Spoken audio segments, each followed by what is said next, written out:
to our main speaker. And Alex is going to talk about a subject which is very, very important. And it's something I've been getting the Ethical Consumer magazine for some time now. And he's going to tell us about how, quite simply, with our buying power, we can have a major influence locally and nationally and internationally. And he will tell you a little bit about himself. So at this stage, I'm going to stop sharing. And I'm going to switch myself on to speaker view, which I suggest you do. And Alex, whenever you're ready, fire away. Okay, great. Right, I'm about to share my screen, but I'll just say hello because I think I'll disappear into a small box when I do that. It's nice to see so many people, quite strange as well, being able to see so many people on a flat screen in front of me. But thank you for coming. So just give me 1 second.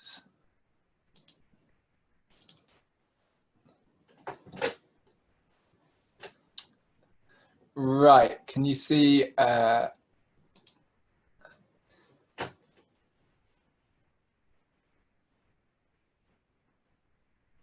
people able to see the PowerPoint?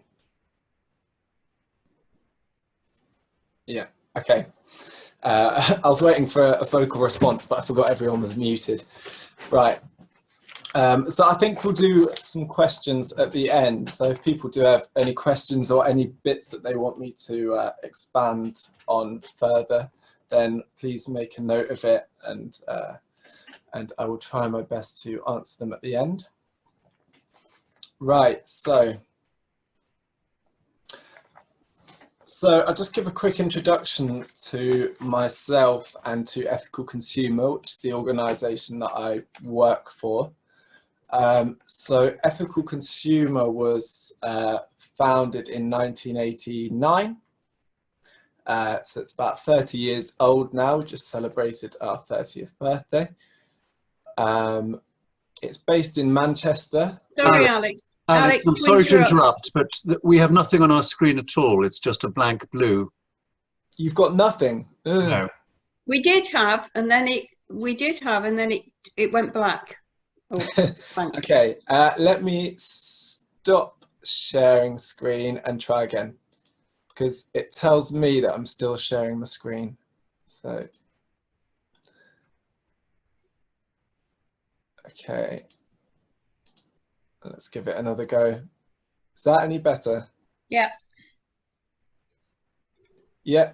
Yeah. Okay. Well, yeah. Please interrupt me again if that happens again. So as I was saying, yes. So we've been around for 30 years. We're still based in Manchester, but our readership is mostly UK, I think. But we do also ship our magazines out to Europe and other parts of the world, and we have a website which extends further. So it was set up, a few of the founders who set it up when they were students actually are still at the organisation.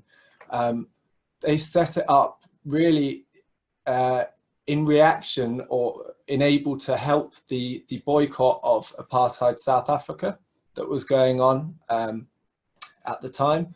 So they wanted to research what companies they should or shouldn't support in order to support the boycott, and they wanted to inform other people of this, and they said the information just wasn't there. So they started to research, which was a lot more difficult than it is now with Google.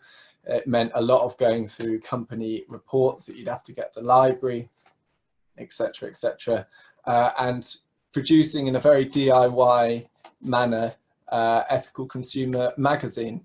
And so that's how it started, really, out of the boycott movement against apartheid South Africa. It's grown a lot since then, and the complexity of what we look at has grown a great deal, but we're still essentially doing the same thing, which is trying to provide people who are also consumers with the information so that they can spend their money or not spend their money in a way that has impact and in a way that is aligned with their values, and in a way that creates change. So that's kind of our history. As you can see here, I've got these are a couple of our recent editions of the magazine. So we generally kind of theme what we're looking at. So the one on the left, we were looking into sort of vegan alternatives to milk, and looking at milk as well, and generally vegan food alternatives, which is a kind of very popular thing at the moment. The issue on the right, we were looking, as we're doing now, at stuff like video conferencing and more like big data companies. And one of the main things we do, this image in the middle, is the score table where we produce. This is kind of where all our research into these companies goes in, and we try and rank them according to numerous criteria, and advise people which are the ones to stay away from and which are the ones to try and support. So it might be quite small on your screens, but at the top of these score tables, we look at a host of different issues, ethical issues. So this is, for example, environmental reporting, how they actually, are they taking account of their environmental impact, and are they setting targets to try and stop this? We look at their climate change impact. Are they trying to reduce their carbon impact, and do they have serious targets for doing that? But we also look at other issues such as animal rights, factory farming. Are they involved in factory farming? We look at their supply chain management to try and assess whether they're treating their employees and their people in their supply chain fairly. We look to see if they're involved in the arms trade, in controversial technologies such as nuclear weapons, and also look at things such as tax avoidance. Does it look like they're trying to avoid tax? And excessive pay. How much are they paying the people at the top? So these are all sort of some of the key issues that we look at for every company. So that's roughly how we do it. So about myself, so I've been an ethical consumer a couple of years, and I'm a researcher and a writer there. But we're a cooperative, we're a not-for-profit cooperative. So we also share lots of the jobs amongst ourselves. Alongside our kind of magazine work, we do quite a lot of consultancy work too. So we work with businesses, trying to help them improve and become more ethical. We work quite a lot, for example, with Lush, the cosmetics company. For example, every year we do the Lush Prize, which is where they hand out money to people who are progressing non-animal testing. So we do stuff like that as well. We do quite a lot of company research for charities who want to screen their suppliers to make sure they're not taking money from anyone too dodgy. And we've got a couple of kind of affiliated groups as well who've come out of ethical consumer, one of which is Save Our Bank, which is working to try and keep the cooperative bank as ethical as possible after it was bought out by hedge funds. And the other is the Fair Tax Mark, which is trying to establish a certification to show which companies are paying and not paying their tax. Right, so that's a quick kind of introduction. This is, just wanted to show you this on the right hand side. This was the first issue we ever did about 30 years ago. This man sitting down with his shopping basket based on The Thinker by Rodin. So he doesn't appear very much now in the magazine, but yeah, that was the first issue. And we started describing ourselves as kind of an alternative witch. So for those of you who don't know which, who might be outside the UK, it's kind of just a consumer magazine advising people which is the best phone and which is the best laptop. But we tried to say we're the alternative one that was considering ethics, but I think they did try and sue us, so we stopped saying stuff like that. Right, so what actually is ethical consumerism? Well, I'd say that ethical consumerism, to be specific about the language, doesn't really exist, because what is consumerism? To me, this is consumerism. Consumerism is an ideology. It is the ideology that is constantly trying to push us into buying more, trying to lure us in with discounts and price drops, trying to get us to spend as much money as possible to increase profits for the companies involved. And as we're becoming increasingly aware, it is our consumption, it is consumerism that is really pushing a lot of the environmental problems we have now and the sort of environmental and ecological crisis that we're facing. So we try and use the term ethical consumption, which may seem like a kind of just a matter of language, but I think it's important. And Simon asked me to do the talk on ethical consumerism, and that was a good thing because it allowed me to make this point because quite often people are talking about ethical consumerism and I feel like it just can't exist. It's a kind of contradiction in terms, but it's so ingrained in our minds that it very easily rolls off the tongue. So ethical consumption. What is ethical consumption? So here's some more of our magazine fronts. Well,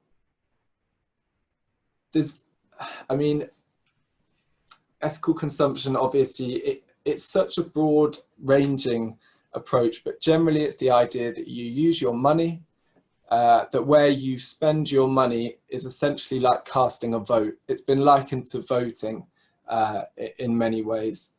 You know,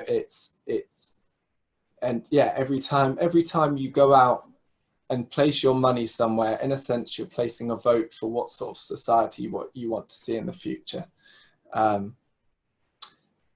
It's so broad because obviously we all have such a different conception of what is ethical. You know, people have written, there's been vast amounts of books arguing over what is ethical and what is not. And so that's one of the things we have to try and deal with in our magazine. How do we try and cover all these issues? Some people only want to spend their money on products that are not related to animals at all, whereas others are only concerned or perhaps more concerned with the workers who've produced the good. So there's a huge amount there. And because consumption, as I was saying, the difference between consumption and consumerism, consumption is something we have to do. We are alive. To stay alive, we have to consume to some extent.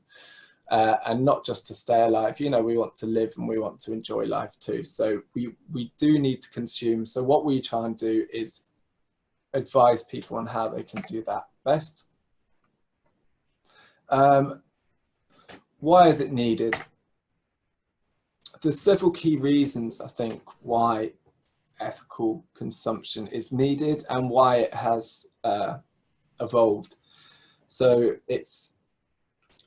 one is that markets have really failed to address ethical and moral issues. Economists like to talk about market failure, which is when markets don't do what they're supposed to do, or they don't correctly account for everything that we need to think about, like the impact on people or the environment. But economists speak of market failure like it is something that isn't the norm, like it only happens sometimes, whereas in my opinion, market failure is generally the norm. I think in a free market system, we're going to have a huge amount of problems. Economists like to call them externalities, and I remember when I was studying economics, they like to draw graphs, and you shade in a little bit of it, and it shows the monetary value of this externality. An externality might be something like a company is producing clothing and all the pollution goes into the nearby river, and who pays for it? No one is paying for it. It's an externality. These things are common throughout our system as we run things. I think it's becoming clearer and clearer how much markets left to their own devices have incredibly damaging effects. So we need consumers to be very conscious about actually which companies are they supporting, which companies are choosing to think about the effects of their production So this goes on to the next point, which is the race to the bottom. In a free market economy where price seems to be the only really important thing, companies rush who can produce the good cheapest, who can produce the t-shirt for less than £5, and who can do it for less than £4. Because we as consumers as well have also been taught and had it really drilled into us that this is the important thing. You just want to buy it for as cheap as possible.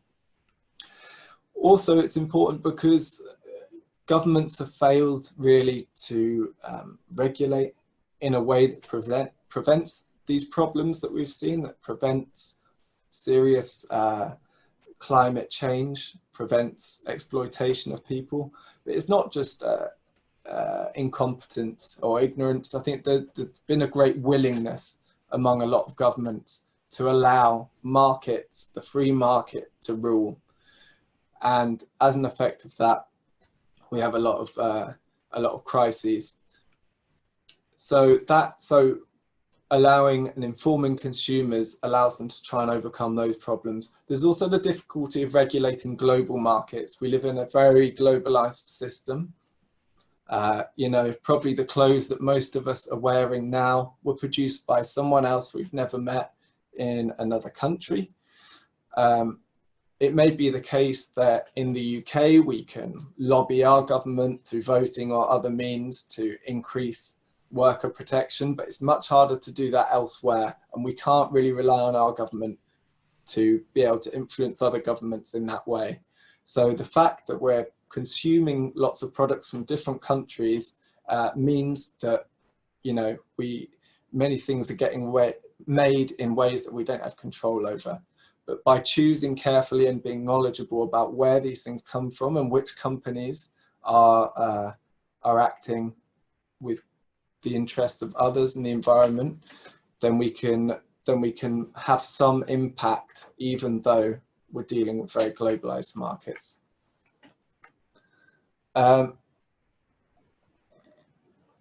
This is just to show you every year we do the Ethical Consumer Markets Report, which is a big piece of research we've been doing since 1999,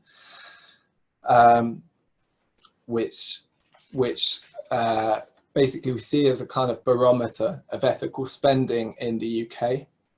So this year it was in partnership with the cooperative as well, but we at Ethical Consumer did all the research. So as you can see, ethical spending really has been rising continuously. And I think it's starting, I think we'll see in the next couple of years it rise in a steeper fashion. So we look at a number of different kind of markets across the UK economy. So for example, we look at organic, we look at sustainable timber, things like this. We also look at ethical money, which isn't represented on this graph, but would show a huge increase too. And it's only not there on this particular graph because it sort of puts everything else out of perspective because the size of the financial sector is so large.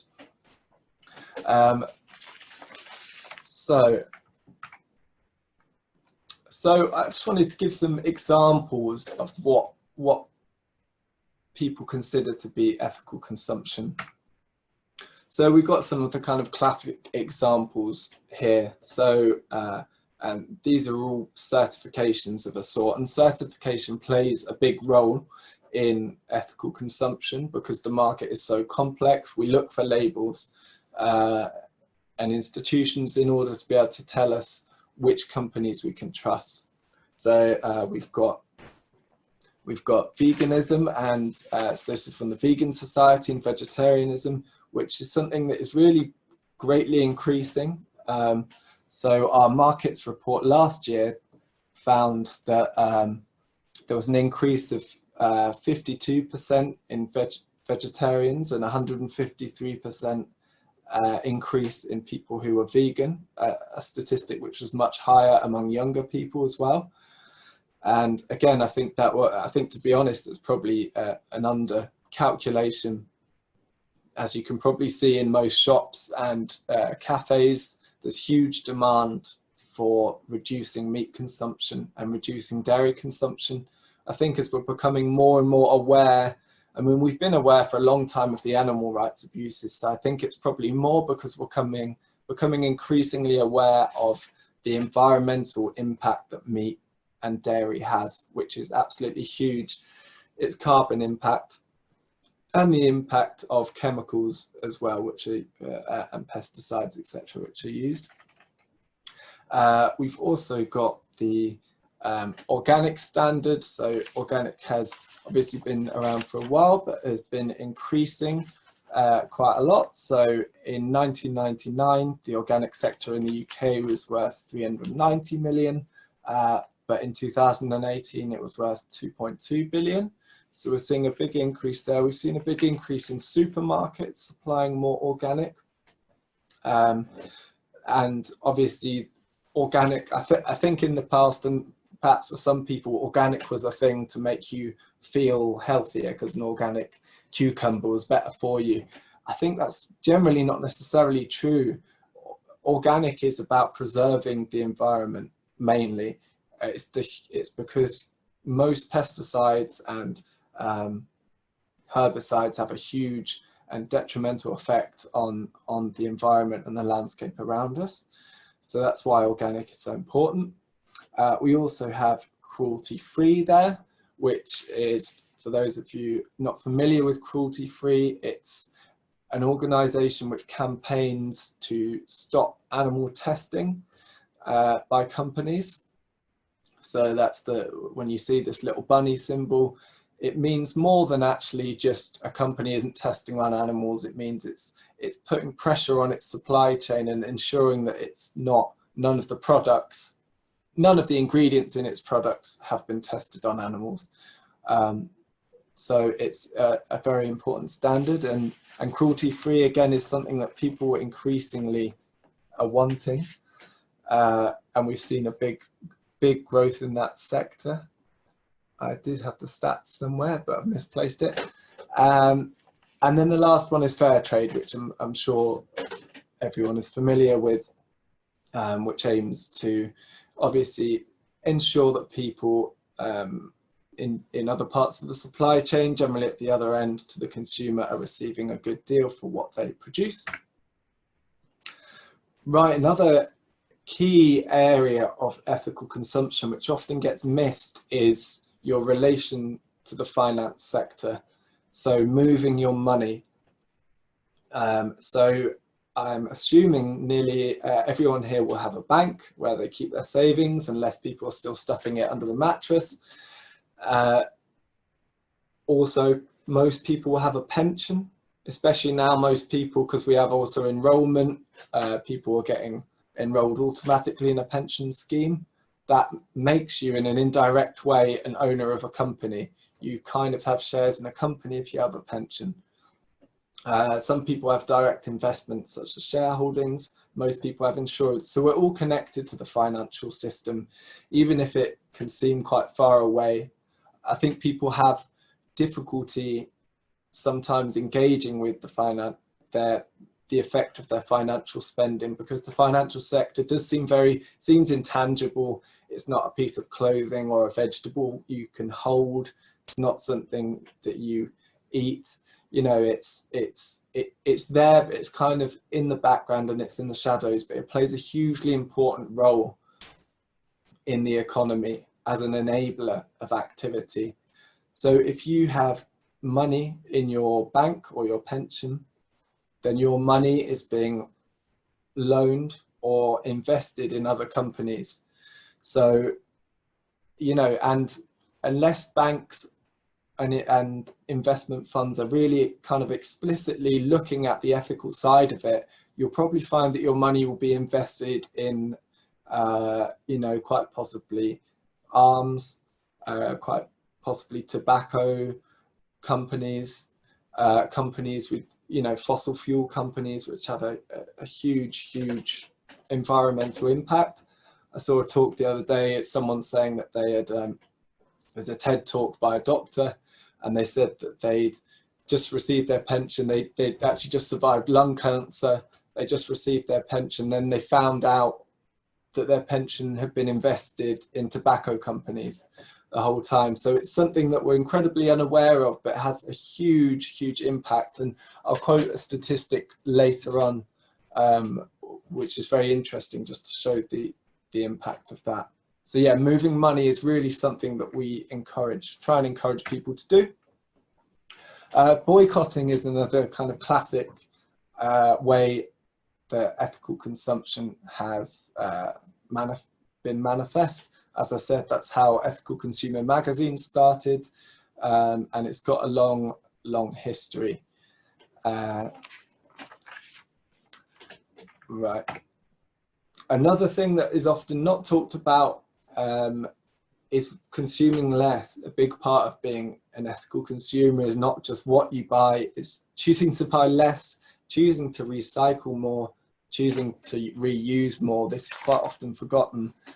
I think we find ourselves sometimes, or I do, working at Ethical Consumer magazine, we produce these product guides for people to tell them where to spend their money, but sometimes it feels like we're encouraging people to do that. But actually we try and spend a lot of our time saying, you know, try and buy less and try and reuse more. The fashion industry is an interesting industry, because it has such a huge environmental impact in so many ways, and we are consuming more and more clothes than we ever have. We're using them for less time, and then we throw them away. So this is the concept of fast fashion, which I'm sure a lot of you have heard about. The idea is that it's produced quickly, it's produced fast, it's used quickly, and then it's just got rid of. So, you know, even if you are buying things, there is always an impact. Then again, we don't want to get, you know, there's a fine balance, because sometimes you can start going down this route and you think, God, maybe, well, do I really need that extra t-shirt? And you don't buy that, and then you have 2 holes in it, and then you think, well, maybe I need a new one now, and it's got 4 holes in it. We obviously need to buy stuff, and you can kind of convince yourself that you shouldn't have anything if you take this thinking too far. But at the moment, most of us are very much, or most of society is very much too far the other way. We're consuming far too much. So that's something to really emphasize too. I just wanted to say who can be an ethical consumer, because it's often talked about as just individuals, which obviously it is, and lots of our work we do is read by individuals and targeted at them. Individuals collectively, of course, are much greater than their individual parts, but also businesses and other organizations, you know, in terms of procurement, and this applies at government level as well. At all these different levels, we need to be thinking carefully about what we consume, where we're ordering things from. Businesses will have to stock their stationery from somewhere, you know, and if it's a big business, we're talking about huge amounts of materials. They will have to buy paper from somewhere. Thinking, you know, so changes on this scale can make a big difference. If there's a canteen in a big business, if it stops stocking meat, that will have a big environmental impact. So I just wanted to emphasize the point that we need to think about these things at all levels, and lots of people will be involved in organizations and maybe businesses. And so I wanted to try and emphasize that it's important to think of that, not just in our individual lives, but what we're doing elsewhere too.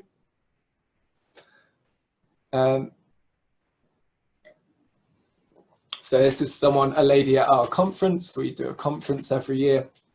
We ask people why they're an ethical consumer. I mean, there's, as I said before, there's so many different reasons, but a huge one now, and I think it's what is drawing a lot of people, is the environmental crisis, the ecological crisis that we're now facing. You know, the UN says we're in a defining moment of climate change, and people feel and want to act, and we can act when we think about what we purchase. Especially, there's some key things I think in terms of the environment, as I said, where you put your money. Also, flying is sadly. One of the really bad ones, eating meat as well, has a very big carbon impact. Also for social reasons. So, you know, if we support good companies, then we know that our money has gone to keeping people in jobs that are where they're treated well. You know, Amazon is a good example of a company that's treating its employees very, very badly. If we are putting our money towards Amazon, we're supporting a structure that is very much exploiting its workforce, very much dodging tax. You know, I want to know personally that when I give money to a business, some of that money will end up back in the tax loop, which is what allows this whole system to function in the first place. So also animals, yeah, you know, animals cannot speak for themselves, and so, but they're subject to huge amounts of exploitation by our farming system. Also, as I said, it has an environmental impact, but I just think purely the impact of suffering of another species is something we need to take into account. Also, you know, there's the reason why be an ethical consumer, also about ourselves, and not saying we should feel smug about it, but I think generally companies that are thinking about ethics generally are less likely to sell us things full of chemicals that are particularly bad for us. So I think it can also be a benefit to ourselves. Right, I guess this is one of the key kind of questions really. Is ethical consumption effective? And it is a very difficult thing to assess in a way, because it relies on lots and lots of different people pursuing and engaging in, you know, in ways often on their own. So it's hard to measure. And when company and corporate practice does change, there's often several factors at play. So as I said, I think we can measure effectiveness in part by the fact that, as I showed in the markets report, the market is hugely growing. We can see a lot of demand, increasing demand for all sorts of different products, for organic, for fair trade, for meat alternatives. So these markets are supported and can only exist because people are buying those products and choosing to shop in these places. So, and there's also a bit of a multiplier knock-on effect, I think, here. Lots of companies see trends and they try and jump on board. Companies know that people are starting more and more to care. And one downside of this is something that we call greenwashing, or I guess whitewashing. So lots of companies will try and act like they are behaving very ethically because they know that's what the customer and consumers want. But actually, when you look a little deeper at their practices, they're very much not doing so. So some of these fast fashion companies, for example, one of them, Boohoo, I was looking at the other day, and they released a special recycling app, which is all branded in, you know, this is an environmentally friendly thing we're doing. But the idea of it was that if you send back your clothes, they will send you vouchers to buy new clothes. You know, it was completely sort of counter what we were actually trying to do. So like I say, I think the fact that lots of businesses are trying to jump on this boat shows that they know it's important and shows that it's a growing market. I've thrown this in here. I'm not sure if I put it in slightly the wrong place actually, but I'll continue anyway. Sometimes there's a kind of criticism, or not criticism, an uncertainty about, you know, is it worth it? Is it really, does it make a difference? Why should I bother being careful where I put my money? And I think that can be quite difficult to think about when we're talking about the whole the global system. And, you know, even just in Manchester, there's thousands of different businesses. So it can be hard to, and so many different people, it can be hard to think, is it actually effective and worth doing? But if we think about it like this, imagine you were based in a town and there were only 2 companies in this whole world. There were 2 companies in this town. One was known very well to exploit its workers. You know that they got a bad time at work. They didn't receive sick pay. They were paid very little. The company might also pollute a lot. And then there was the other company, Company 2, which was a cooperative. All the people who worked at the company also owned it. They took the environment into consideration when they were producing what they did. I think even people who are quite skeptical of ethical consumption as an idea would no doubt shop at Company 2. I think there'd be very few people who'd say it wouldn't matter which one you gave your money. So I think by kind of taking it down and showing it in that simple way, it's easy to see that it is effective and it's important. This is the interesting statistic that I mentioned earlier in regard to moving your money. This came from a Nordic investment pension fund. So the key bit is at the bottom. They're comparing kind of different effects of what you can do to lower your CO2 emissions. And according to their calculations, moving your pension savings to sustainable funds can save over 2,200 tons of carbon emissions. Obviously, this is over a number of years, 27 years, I think they put. But it's quite incredible when you compare that to, for example, taking an international flight, which is another way that people should reduce their impact. And when I was writing about this recently, I was trying to, you know, you don't want to tell people these stats that moving your pension saves all these emissions, and then suddenly people are going off and getting flights every weekend for many little holidays in Europe or whatever. But I think it does show you, as I was trying to emphasize before, the importance of moving your money. There's quite a lot of assumptions in this calculation, as there are for any calculations of this sort, because there's so much variability. But I think nevertheless it provides a really good indication to show the importance of moving your money. And if anyone is interested, I can provide you with the reference to that. It was a company called Nordia, if anyone wants to look at in more detail about how they calculated that. I wanted to show some successful boycotts.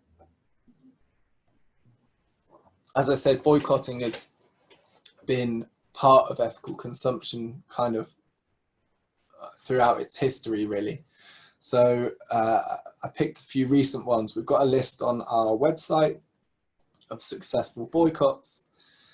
So one we got in 2019, we had a boycott which was called of the Dorchester hotels, which were owned by the Sultan of Brunei. The boycott was called because of the laws that they were about to introduce, amongst which it made it illegal and punishable by death to be found having gay sex. So boycott was called, it was supported and promoted by quite a lot of celebrities and a few businesses, big businesses and banks, as well as other consumers. And it worked. They placed, they paused the implementation of those laws and announced a moratorium over it. Another one in 2018 was The Body Shop. For those of you who don't know The Body Shop, it's a cosmetics company. Started off quite a radical cosmetics company, which really had animal rights at its heart. It was bought out by bigger companies later on, and there was a boycott for a number of years. This was actually recalled in 2019 because Natura, who's the company that now owns it, agreed to implement non-animal testing policy and is now certified as cruelty-free. There's Burberry. There's been a kind of long-standing boycott promoted by the animal rights group PETA. And in 2018, Burberry announced that they would not be using fur anymore in any of their collections. In 2017, Picture House, which are a big cinema company, were refusing to negotiate with their trade union of the workers there, who had a number of grievances.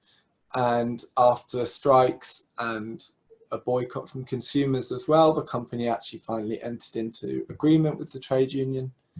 And in 2013, Good Energy, which is an energy company, stopped using G4S, which is a sort of outsourcing firm, I'm sure most of you know. Due to the boycott, many of its customers were calling it to boycott them due to their activity, G4S's activities in Palestine, in occupied Palestine. So as I say, if people are interested, we've got a long list on our website. That's only a few.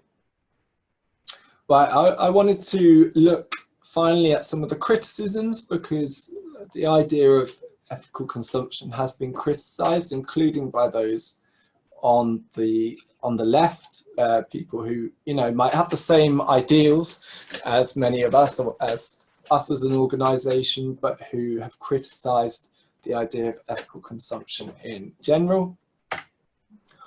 One of them, people quite often say, yeah, generally people on the left, you know, this is what about regulation? This is what regulation is for. We shouldn't be asking consumers to have to make these choices. We just need to try and push for regulation to sort out workers' rights abuses or environmental abuses. You know, for me, in an ideal world, yeah, we would, as I stated before, regulation and governments have often failed to do this, and there's a big gap where this is not happening. So whilst that is the case, we need to use our own initiative and use the power that we have as consumers and people with a voice to do that. One thing I should mention as well is, probably in relation to the boycotts and this, is we always encourage people, if they're going to boycott somewhere or not spend their money somewhere, is to not just boycott it with your money, but explain to the company why you've done it. You know, kind of spread that message. Otherwise, you're just a bit of lost revenue for them. And we know that this has a big effect on companies because we are in dialogue with them, and it, you know, I think they see every one person that writes to them and says, I'm boycotting you because you don't pay your tax. They assume that a certain other number of people think the same. So they really have to go in combination. So as I said, regulation, I think we see this as, we at Ethical Consumer also argue for regulation. We try and push for regulation to be in place. These things are not mutually exclusive. And we, as I said before, we have a manifesto which we try and push government and political parties to agree to on a number of political issues involving regulation. Another criticism is that it's ineffective, which is, I've chosen George Monbiot here, Guardian writer, and probably one of the main kind of speakers on environmentalist thought on the left. And actually I wanted to put these two side by side just to show how I think his views have kind of changed. So on the one on the left, which is over 10 years old, I'm not sure if you can see that, he said, we cannot change the world by changing our buying habits. Small actions allow people to overlook the bigger ones and still claim they're being environmentally responsible.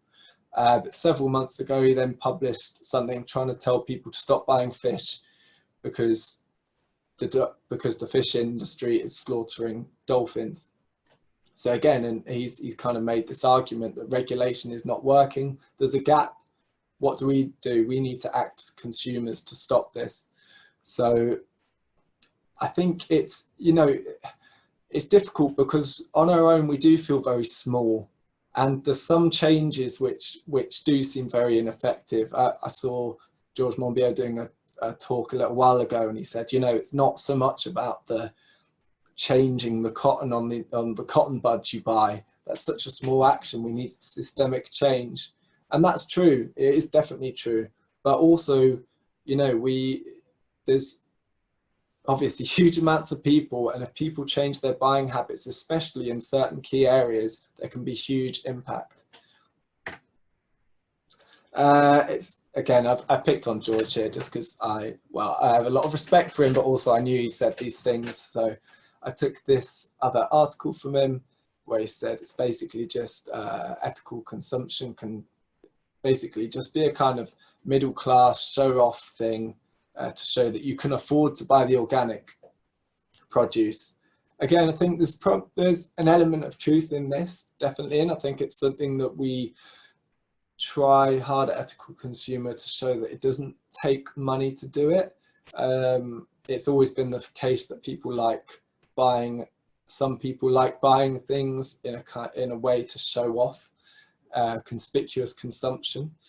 I guess now the sort of cotton bag has maybe become a key conspicuous consumption item. People like to be seen with it. But there's a huge amount of things people can do even if they don't have much money. And I think it's really, really important to emphasize this. As I said, reducing consumption is one of the best things you can do. Reducing meat consumption, which is generally an expensive item to buy, is key. Flying less is of vital importance. Moving your money, again, changing your bank account generally doesn't take any money. And recycling and reusing things and sharing things more. So while there might be some products and some things that are expensive, there's many, many things people can do without. And I think we really try and, we try and make it clear that this is never about judging other people. This is about what we can do ourselves. I've heard other criticism that it's a kind of the ethical consumption is a neoliberal idea. So here is Thatcher, her and Reagan being two of the key figures in introducing neoliberalism in the 80s. So what do I mean? Specifically by neoliberalism, I mean the idea that the market, the free market rules, that we aren't a society with just lots of individuals pursuing our own self-interest. Some people say that, this focus on getting us to think where we're spending our money is individualist. I mean, again, there's a kind of, it is an individual action in a sense, but also lots of people are doing it. In a way, people are vegetarian or vegan, for example. You don't eat someone else's meal, you eat your own. In that sense, it's an individual, well, you might eat someone else's meal, but most of the time, I guess you're eating your own. It's an individual act in that sense, but when individual acts are done by many, many people, it's a collective act. And it has, even though it might be difficult to see, it can have great effect. I also think a lot of what has happened with neoliberalism is that we have become very disconnected with the things we buy. And this started happening before neoliberalism, but I think it's really accelerated in the globalized economy we live in. Most of us do not know the processes that are the things we buy go through. We just wear them, we just use them, we just eat them. We have very little idea of how they're made, who made them, how that person was treated when they made them. And this, I think, is such an important thing to acknowledge.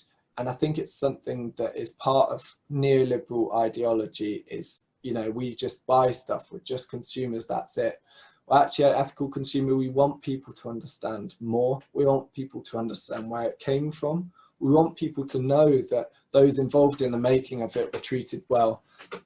So one thing we've been doing has been involved in a long-running campaign with some trade unions in Andalusia in southern Spain, campaigning, who pick a lot of the fruit and veg that we find in our UK supermarkets, and we've been working with them to try and improve conditions there, and writing about it regularly in the magazine and on the website to try and re-establish that connection of, you know, here are people that are essentially picking that salad that is now on your plate. You know, don't forget that this has come from a person, and that we should want that person to be treated respectfully as we would.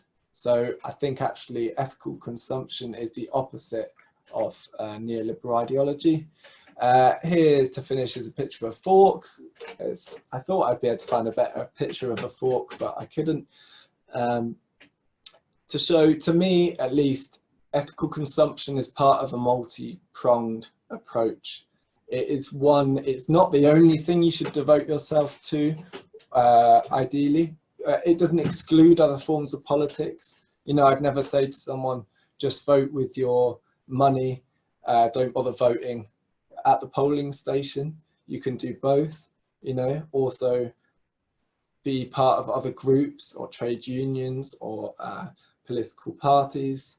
There's many other forms of activism that we can engage with to try and push for social and environmental change, but I don't see any of them really as mutually exclusive. So I think we should see it as one prong on a fork of many prongs, to push that metaphor. That is the end. So thank you for listening, and I'll stop sharing my screen now and pass back to Simon.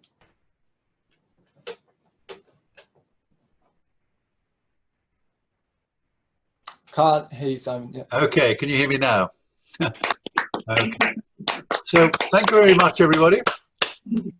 So what we're going to do now is it's 25 to 9. Let's just have 5 minutes to stretch our legs, a comfort break. Get back here about 22. And in the meantime, think of what questions you might like to ask. And if you do have a question, if you can put the question in the chat, or if you want to say it yourself, indicate that in the chat. Okay. So see you in 5 minutes. Okay, ladies and gentlemen, I don't know whether you can hear me or not. I think you can you? All right. And welcome back. We'll now have some questions. There haven't been many questions put on the chat shown, but there are a few. So Alex, can you hear me, Alex? Good. One question is how the UK compares with other countries in this endeavour, and in particular, I'd like to add on to that whether ethical consumerism has taken a hold in any way in the United States, or whether it's considered to be fake news. Perhaps you could talk a little bit about the spectrum across the countries of ethical consumption. Yeah, I mean, I have to be honest, my knowledge across other countries around this is not great. So we're primarily focused on the UK for our magazine. Obviously, lots of companies cross borders. I know in Germany, I know that things like organic, I think in France as well, have been a lot more important for a long time. There's a lot more emphasis on those there, and I think in quite a lot of Western Europe in general, I think there's more of a knowledge of quite a lot of environmental concerns. But then it surprises me when I went to Germany a little while ago to find that no one would drink tap water at a restaurant, only ever sort of bottles and bottles of plastic water, even though I thought that in many other respects the Germans were so sort of hot on lots of aspects of environmental thinking. So as to the details of other countries, I'm afraid I can't give you much more on that. In terms of the USA, I mean, the USA is kind of, you know, the most free market economy there is. So obviously there's a lot of you know, space and need, I think, for ethical consumption there. I think actually our economy and a lot of trends here are replicated in the US. I think there's a lot of cultural exchange in that respect. So as far as I understand, there has been there is a movement for it there. I know vegetarianism and veganism has also seen a lot of growth in the US.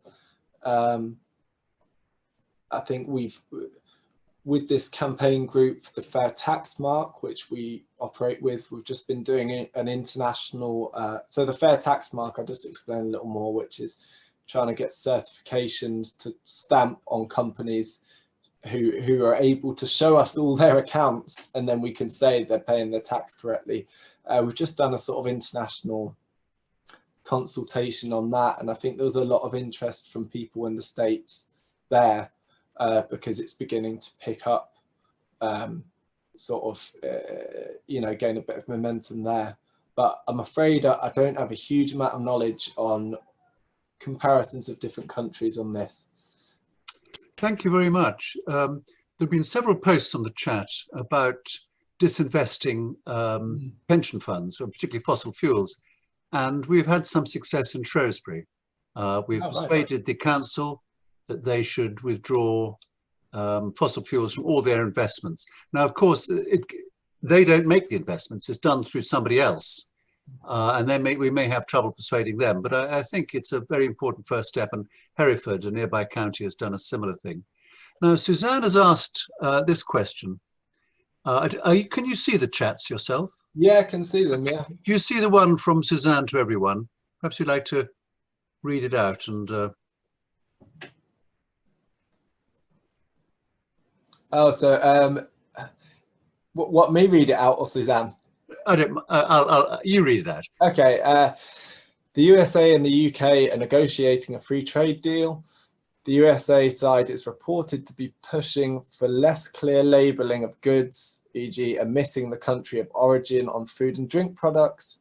Are you finding that multinational companies and governments with policies of deregulation are making your job as a researcher more difficult? At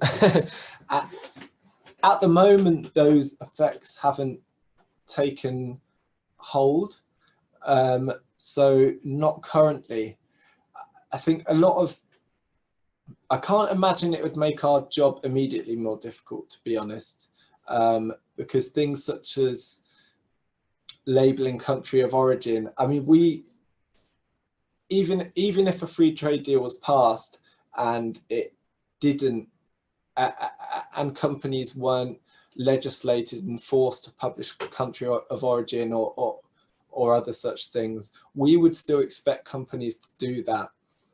And so we'd still look for that. We'd still want companies to uphold those standards, because it would still be a choice. It would still be a corporate choice whether people and companies lower their standards in line with any such free trade deal. So we would want, you know, one of the biggest things we push for at Ethical Consumer is transparency and disclosure, because, you know, only then can you really understand what you're buying and what you're supporting. And actually, it's really something that free market economists should be pushing for with as much as we are. You know, even sort of more right-wing free market economists, because they have this idea that the economy should be based on freedom of information, and the consumer should understand exactly what they're purchasing. So yeah, to sort of just say that again, we in a way, a fair trade deal that lowered standards would be incredibly bad, certainly, but we'd still expect the better companies to maintain those standards and be very clear about that. Thank you very much. One of the things that struck me was the importance of where our money is put and which banks we use. Now, I bank with the NatWest, which isn't the worst. I think Barclays is the worst, but NatWest is the second worst. And a few years ago, I was going to move to the co-op, and then they had a bit of a scandal and a bit of a problem. So which are the banks now that one would probably want to move towards? Well, we've actually just been doing our research on the banking sector. So if anyone is a subscriber, the next magazine you will receive, or if you subscribe in time, will be about the banking sector. It's one of the things that gets greatest interest from our research, actually. Yeah, as you said, Barclays is generally considered one of the worst.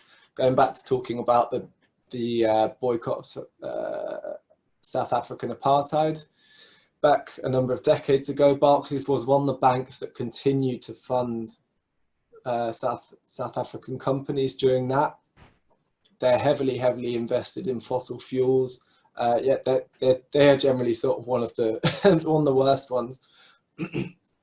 I mean, investing in building society or bank accounts for building societies is generally good. So Nationwide is good. Because building societies will just loan your money out for building projects, and there's still important, you know, differences between them. So Nationwide is a good one. Ecology is a very good building society, really focused on lending to green projects. In terms of banks, the co-op is still good, and we, as I said, I'm part of this campaign called Save Our Bank, which was launched when the co-op was sold off to hedge funds. But its ethical policy has still remained. It's still a lot better than most of the other UK banks, I think. And actually lots of its press, you know, lots of its image relies on that. I think there's possibly rumours that, or if it gets sold to another bank, then maybe that will change. In a way, hedge funds don't want to do much of the managerial stuff. They just want the money. So they've been able to continue with quite an ethical policy, with pressure from customers and through this customer union, which we're part of. Triodos is a very, very good bank. Triodos is a Dutch bank. It has, I think in the UK, it's headquartered in Bristol, or its main branch is in Bristol. They're almost more like an activist group than a bank. They're very, very interesting. And we've kind of worked with them for a number of years, or, you know, had good contacts with them for a number of years, because they really, really focus on their lending or their investments being, you know, assessing whether it's a cultural or a social good is right up there and sort of the most important thing for them. And so they're definitely someone worth looking into. Thank you. Now, a couple more questions here. If you want to look at the chat, there's one from Jim to everyone. Can you say which types of businesses are good at changing their practices and those that are not? And does it vary from company to company? Yeah, I think that's really interesting. And I'd say there's a structural problem in that a lot of the time public companies that are listed on the stock exchange and have shareholders to answer to can be the slowest and worst at changing. Because I think there's this issue where, you know, often shareholders, you know, they're a lot of the time kind of faceless. They might be at the AGM, but shareholders want mainly for their money to be maximized. The idea of getting shareholder return, maximizing shareholder value has been so ingrained, but it's also what these companies kind of have to do. Even if a lot of managers or people quite high up in a big company want to make a radical change and pay all their cleaners the same amount as the directors, they'll get booted out at the next AGM by the shareholders, because they will probably see that as an unwise move, as something they don't want to see. So personally, I think there are good publicly listed companies, but I think companies have much more control when they don't list on the public stock exchange. And Triodos, for example, is an interesting case, which I was just speaking out. So they are not a publicly listed company. They kind of have shareholders, but they're private shareholders. So it's a bit of a different game. And this is not to say that companies that are sort of private are better either, but I think they can maintain better control over what they want to do. Just trying to think if there's any other types of business generally. I guess lots of newer companies, I think, are setting up and trying to do things quite differently. There's some older companies that are good examples of good practice. But often it can be, I think they can be slow to change, as big institutions can. Shall I carry on just down the question? Could you just go down the questions and take the ones you want? Yeah. Okay. Are there any avocados that don't come from Latin America? Yeah, I believe I believe some come from Spain. So you could look out for some Spanish avocados. Often very hard to avoid Amazon, as it comes up when you're wanting to buy literally whatever. How do I let Amazon know that I don't want to buy from them? It is all done online. Amazon is difficult, and it's we've been trying to push for people to boycott Amazon for a long time over numerous issues, but their tax mainly and their worker exploitation. And actually, if you look at Amazon, I mean, Amazon's business strategy, and I think Jeff Bezos has been very kind of clear about this and said it very frankly, is they want you, any problem, anything you need, they want you to just think Amazon, or not even have to think, you know, it's there for anything you want. And so they actually don't declare, well, officially, much profit, because Amazon has been pushing so much to just make incredible growth, so that they basically saturate every market, trying to push everyone else out of any competitors out. And so that it's as natural as kind of thinking, where do I get a cup of tea? The kitchen. Where do I get anything? Amazon. And so that's what they're, so it is hard to get out of the way of thinking. I thought it would be hard to not shop from Amazon when I did try to start shopping, but actually we've got a guide, we've got a whole page on our website with Amazon alternatives. So there's a lot of good bookstores that do, because that is what Amazon started off doing. There's a lot of good bookstores that sell stuff, and for good prices as well, because they know they have to compete with Amazon. You might pay a little more, but you also might not. So I've just advised to have a look at our website on that. And usually, I think also it encourages, especially Amazon Prime, we can be so, you know, sure that we'll get something the next day. It can make it very easy to, again, fall into consumerism, where we're just buying stuff we don't really need. So yeah, I'd say have a look on our website for a bit more detail, but there are plenty of options. Right. Oh, the next one involves Amazon as well. Being in lockdown and fully shielding, it's been a real challenge to let go of the convenience of Amazon delivery, especially when unable to get local grocery deliveries. I've tried to cancel it once without success. They wanted a phone interview, but never available for one. Does Ethical Consumer have any advice for us wanting to boycott it in relation to using right? Okay, so, and I forgot to answer the other bit of the last question. It's really hard to get through to them, because they make it deliberately like a labyrinth of trying to go from one page to the other if you want to delete your account, or even having someone actually having to phone you. In I think 2 issues ago of our magazine, I actually wrote in the letters page how you can do it and how you can get out. You should be, I can't remember off the top of my head, but it is possible. And like I said, if you're going to block your account, we encourage you to explain why to them. But Amazon is difficult because they're so big.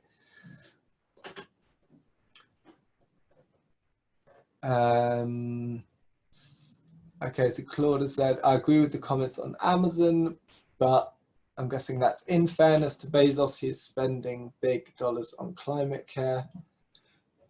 True, but I think this kind of brings up a major issue, which is really, we're seeing a lot of in relation to the Silicon Valley kind of entrepreneurs and Silicon Valley capitalists, which is that they amass a huge amount of wealth through quite often immoral means, and they don't pay any tax. And then they say, oh, wait, I'm going to give some of it away to this, or, I'm going to use it for some climate, to give to some climate charities. I'm not saying it's not good that they don't do that. I'd rather he give it away than just have it for himself. But we have to remember how it's made. There's a real case of knocking down and breaking with one hand to kind of build back up with the other hand, usually in the image that you want the world.